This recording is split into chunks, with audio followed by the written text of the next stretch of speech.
राम आप सभी को स्वतंत्रता दिवस की सभी को खूब खूब सारी बधाइयाँ। स्वतंत्र हम अपने विचारों से रहें, स्वतंत्र हम अपने मन से रहें और स्वतंत्रता दिवस के बारे में ढेरों सारी कहानियाँ और देशभक्ति सॉन्ग आप सब ने सुनी होगी। पर स्वतंत्रता एक फीलिंग है, उसे महसूस करें और अपने आप से पूछें कि क्या हम सब स्वतंत्र हैं। तो स्वतंत्र भारत जब हम बोलते हैं तो कितना गर्व होता है, गौरवान्वित महसूस होता है आज के दिन। तो ये गौरवान्वित हमेशा फील हो, पल पल में फील हो, इसी आशा और विश्वास के साथ कि इसके लिए हम क्या करें, अपने अपने लेवल पर, अपने अपने मानसिक स्थिति से हम लोग स्वतंत्र रहें, ना किसी को हावी होने दें, ना किसी पे हावी हो, तब जाके असल मायने में हम स्वतंत्र होंगे।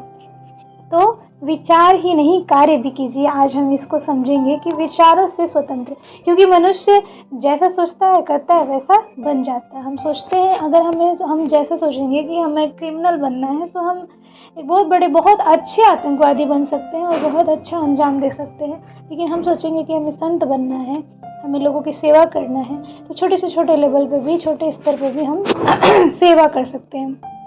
तो विचार, कई लोग सेक्सुअली की तरह विचार करते हैं, मतलब चलो बड़े भी हो गए, डॉक्टर भी बन गए, इतना पैसा भी आ रहा है, सब लोग को सही, बस सोच लिया, विचारों में सोच लिया, लेकिन एक्शन नहीं दिया।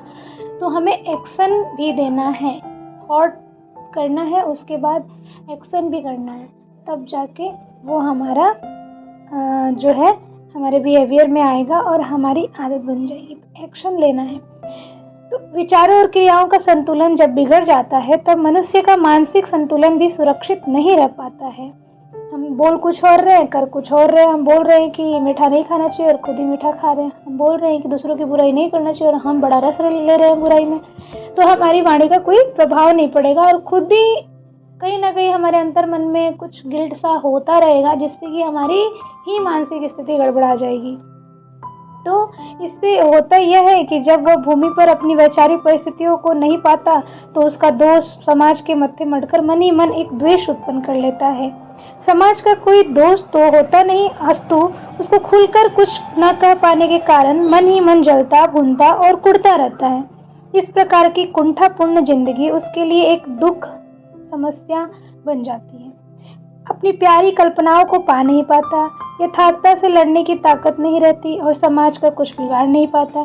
ऐसी दशा में एक अभिशाप पूर्ण जीवन का बोझ ढोने के अतिरिक्त उसके पास कोई भी चारा नहीं बच पाता। इसके उल्टा, इसके विपरीत, जिन बुद्धिमानों की विचारधारा संतुलित है, उसके साथ कर्म का समन्वय है, वे जीवन को सार्थक बनाकर सराहनीय श्रेय प्राप्त करते हैं। जीवन में कर्म को प्रधानता देने वाले व्यक्ति योजनाएं कम बनाते हैं और काम अधिक किया करते हैं। इन्हें व्यर्थ विचारधारा को विस्तृत करने का अवकाश ही नहीं होता। एक विचार के परिपुष्ट होते ही वे उसे एक लक्ष्य की तरह स्थापित करने क्रियाशील हो उठते हैं और जब तक उसकी प्राप्ति नहीं कर लेते किसी दूसरे विचार को स्थान नहीं देते। तो ऐसा नहीं है कि हम केवल बोले जा रहे हैं, बहुत बड़ी भूमिका बना ली है, हमें एग्जाम क्वालिफाइड करना है तो हम चलो आज रूटीन बनाते हैं, इतने से इतने बजे ये, इतने से इतने बजे ये, पूरा एकदम बना लिया हमने 10 घंटे का रूटीन, और जब फॉलो करने पे बात आई तो सुबह 1 घंटा पढ़ के ही हमारा डल हो गया सिचुएशन। तो वैसा नहीं करना, हमें सोचना है कि आज तो कैसे करें। तो आज हमें ये वाली टॉपिक पढ़नी है और मैं पढ़ लूँगा एक पॉजिटिव अफर्मेशन के साथ कि मैं आज ये टॉपिक कंप्लीट करूँगा तो ही अपने आप को रिवॉर्ड दीजिए, तो मैं अपना ये काम करूँगी। तो इस विचार के साथ अपना काम करना है कि मैं ये टॉपिक, तो वो टॉपिक हम कंप्लीट कर पाएंगे। छोटे छोटे लक्ष्य बनाएंगे और उसको पूरा करेंगे तो एक संतुष्टि मिलेगी, हमारा मेंटल हेल्थ भी सही रहेगा कि हाँ हमने जो सोचा उसको अंजाम दिया। तो जो सोचे उसको तुरंत कार्य करे और बहुत दूर तक ना सोचे, अभी का सोचे और उसको तुरंत कार्य करे और उसको एक्शन में लाए। तो मेंटल लेवल पे भी हम ठीक रहेंगे, फिजिकल लेवल पे भी ठीक रहेंगे और इमोशनली तो ठीक रहेंगे ही रहेंगे। ये तीनों बॉडी का ठीक रहना ही एक अच्छी पर्सनालिटी को जन्म देता है। तो आइए हम मेंटली, फिजिकली, इमोशनली ठीक रहें। हमारा थॉट प्रोसेस उसका जड़ है और हमारा एक्शन उसकी फल है, फूल है। तो हम ऐसा करते हुए उज्जवल भविष्य के मार्ग पे आगे बढ़े। और एक बार फिर से सभी को स्वतंत्रता दिवस की खूब सारी बधाइयाँ। हम सभी अपने थॉट प्रोसेस से स्वतंत्र हों। सभी को प्रणाम, राम राम, धन्यवाद।